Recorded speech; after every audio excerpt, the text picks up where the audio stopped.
si je vous disais que votre alimentation influence bien plus que votre apparence physique? Ce que vous mangez impacte directement votre énergie, votre récupération et votre humeur. Aujourd'hui, on va voir comment bien manger intelligemment, sans restriction inutile et sans tomber dans le piège des fausses croyances. D'ailleurs, restez bien jusqu'à la fin de la vidéo pour savoir si oui ou non l'alimentation joue un rôle clé dans votre progression en calisthénie et si vous devez vraiment la prioriser pour progresser. Vous allez découvrir les bases essentielles de l'alimentation et comment les appliquer simplement dans votre quotidien.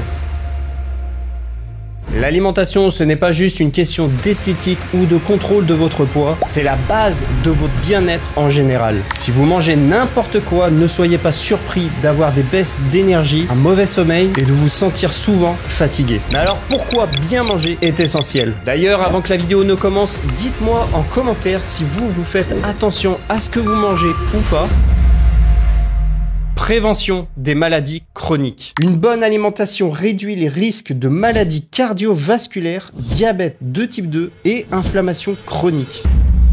Un meilleur sommeil. Une alimentation équilibrée favorise un sommeil réparateur et un bon sommeil. C'est essentiel pour la récupération et la concentration. Une énergie constante. Pas de gros coups de fatigue en pleine journée, pas de fringales incontrôlées. Santé mentale optimisée. Certains aliments sont directement liés à une meilleure gestion du stress et de l'anxiété. Une meilleure gestion de la composition corporelle. Privilégier les aliments bruts et éviter les ultra transformés permet de maintenir un poids stable et de limiter le risque d'obésité. Et renforcement du système immunitaire. En clair, bien manger, c'est investir sur vous-même. Et ça va bien au-delà du simple aspect physique. Mais concrètement, ça veut dire quoi ? Avec toutes les informations contradictoires que l'on peut voir sur les réseaux, on pourrait croire que bien manger c'est compliqué, mais c'est pas du tout le cas. En réalité, c'est beaucoup plus simple qu'on ne le pense. Il suffit de respecter quelques principes fondamentaux. Les calories. C'est l'unité de mesure de l'énergie des aliments. En absence de maladie, si vous mangez plus que ce que votre corps a besoin, vous prendrez du poids. Et si vous mangez moins que ce que votre corps a besoin, vous perdrez du poids. En moyenne, il est recommandé de consommer entre 2000 et 2500 kcal par jour en fonction de votre activité physique. Les macronutriments sont essentiels. En premier, nous avons les fameuses protéines qui sont très utiles dans la construction et la réparation musculaire. Évidemment, il n'y a pas que ça, mais dans cette vidéo, on va s'intéresser uniquement à ce rôle-là. On peut en trouver dans la viande, le poisson, les œufs, le tofu, etc. Les glucides, quant à eux, sont la source d'énergie principale et on peut les retrouver dans le riz, les pâtes, les fruits et les légumes. Et enfin, les lipides sont essentiels pour les hormones et le bon fonctionnement du cerveau. Ils sont présents notamment dans les huiles végétales, les avocats, oléagineux, chocolat noir, etc. Les aliments ultra transformés sont vos pires ennemis. Soyons clairs tout de suite, ce n'est pas un Kinder ou un Big Mac qui va ruiner votre diète ou votre santé, mais en consommer régulièrement peut saboter vos efforts. N'oubliez pas que les aliments ultra transformés sont généralement bourrés de sucre, de mauvaise graisse, d'additifs et de plein d'ingrédients de merde qu'on n'a pas envie d'ingérer. Par conséquent, il n'y a absolument aucun intérêt à en consommer si ce n'est pour le plaisir. Et enfin, un simple manque d'eau peut affecter votre énergie et votre récupération. Un minimum de 2 litres d'eau par jour est recommandé. Comment gérer son alimentation dans la pratique au quotidien? On va voir ça tout de suite. Mais avant, abonne-toi, hein. Eh, t'es pas abonné là? T'es pas abonné? Plutôt que de compter chaque calorie, de peser chaque aliment et de vous imposer un régime strict que vous ne tiendrez pas sur le long terme, suivez ces principes-là pour vous simplifier la vie. Privilégiez les aliments bruts aux aliments ultra transformés. Si lorsque vous regardez l'étiquette d'un produit, il y a plus de 4 ingrédients, fuyez. Dormez suffisamment. Un mauvais sommeil et une grosse fatigue peut vous pousser à consommer des aliments ultra transformés. Privilégiez des repas équilibrés. Vos repas doivent être composés d'une seule source de protéines, une seule source de glucides et une seule source de lipides. Pas plus pour éviter les fringales le long de la journée. Planifiez vos courses intelligemment. Faites une liste avant d'aller au supermarché et évitez de faire vos courses lorsque vous avez faim. Vous serez bien moins tenté de prendre des aliments industriels. Remplacez intelligemment les mauvais aliments. Par exemple, remplacez les chips par des noix ou du popcorn fait maison. Remplacez le soda par de l'eau gazeuse avec du citron par exemple. Préparez vos repas à l'avance. Faites cuire du riz et du poulet sur plusieurs jours. Rangez-les en portions égales dans des boîtes hermétiques. Stockez-les au frigo. Comme ça, vous n'aurez pas besoin de cuisiner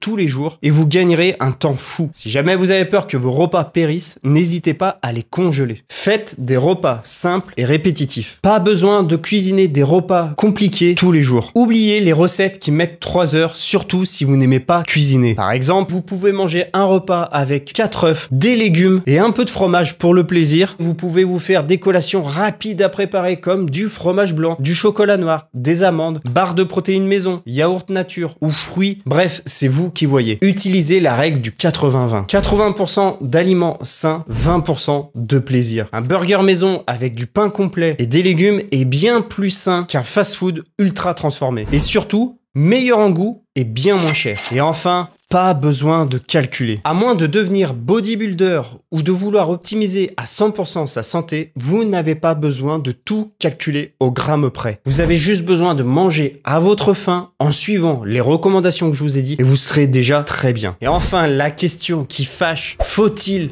bien manger en calisthénie ? Beaucoup de gens pensent que pour progresser en calisthénie, on doit optimiser sa nutrition. Mais la réalité est bien différente. Contrairement au bodybuilding où la nutrition va jouer un rôle clé pour maximiser la prise de masse ou la sèche et la définition musculaire, en calisthénie, ce n'est pas l'alimentation qui va faire de vous un meilleur athlète.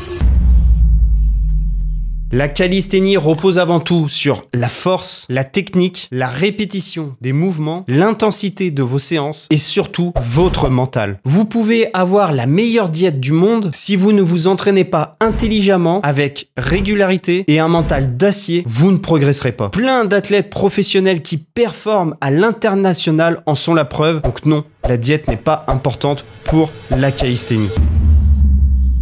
Cela dit, il faut nuancer le propos. Bien manger a des effets indirects positifs sur vos performances. Vous pourrez bénéficier d'une meilleure récupération après l'entraînement, une meilleure qualité de sommeil, donc une meilleure récupération et plus d'énergie. Et enfin, vous pourrez mieux gérer votre composition corporelle, c'est-à-dire avoir plus ou moins de gras, qui est clairement du poids mort en calisthénie. Vous serez plus léger. Le but, c'est d'avoir une approche équilibrée et durable sans tomber dans l'obsession alimentaire de vouloir absolument tout contrôler et de vous flinguer le mental. En bref, priorisez d'abord l'entraînement et le mental et voyez l'alimentation plutôt comme un support pour vous sentir mieux au quotidien, mais pas comme un élément central et une priorité pour performer en calisthénie. En conclusion, bien manger ne va pas vous faire débloquer une full planche en 2 semaines, mais elle peut vous aider à mieux récupérer, à mieux dormir, à avoir plus d'énergie et à potentiellement éviter certaines blessures. Le but, c'est pas d'avoir un régime parfait, mais de comprendre comment bien manger sans prise de tête. Si cette vidéo vous a aidé et vous a plu, n'hésitez pas à liker et à vous abonner, ça me ferait extrêmement plaisir. Moi, je vous dis à la semaine prochaine pour une nouvelle vidéo. Ciao tout le monde!